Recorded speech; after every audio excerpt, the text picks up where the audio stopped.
فاكرين الكلام اللي قاله مجدي الهواري لغادة عادل في أحد البرامج لما سألته غادة ليه ما اتجوزتش تاني بعد طلاقنا، وقال لها إنه مش لاقي واحدة تقبل إنه لسه بيحب غادة عادل ومش قادر ينساها؟ اتأثرتوا صح؟ انسوا بقى الكلام ده كله، علشان مجدي الهواري اتجوز. الظاهر كده لقى اللي تقبلت حبه لغادة، وكان فرحه على دنيا عبد المعبود في شهر أكتوبر اللي فات بحضور أولاده من غادة عادل.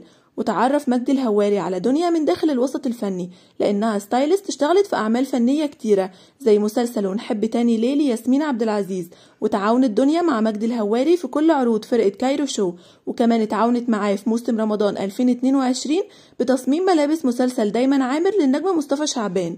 وجوازهم ده أثار الجدل وقتها بسبب إن فرق السن بينهم حوالي 15 سنة، وبعد أقل من شهرين على جوازهم رجع الجدل حول علاقتهم من تاني بعد انتشار شائعات عن طلاقهم، وده بسبب الستوري اللي كتبته دنيا على حسابها في انستجرام واللي قالت فيه نكتفي بهذا القدر من شرف المحاولة، وده بالتزامن مع إلغاء المتابعة لحساب مجدي الهواري وحذف كل صورهم حتى صور الفرح.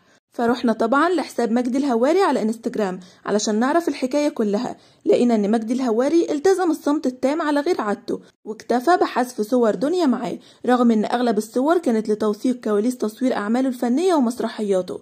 وموضوع طلاقهم ده انتشر بسرعة جدا وبقى ترند في خلال ساعات، وده خلى دنيا عبد المعبود تنفي الخبر وقالت انا شفت الاخبار دي ودخلت نمت عادي مفيش حاجة حصلت. اما عن مجدي الهواري فكانت طريقته في النفي انه نشر صورة ليه مع دنيا من رحلتهم في باريس.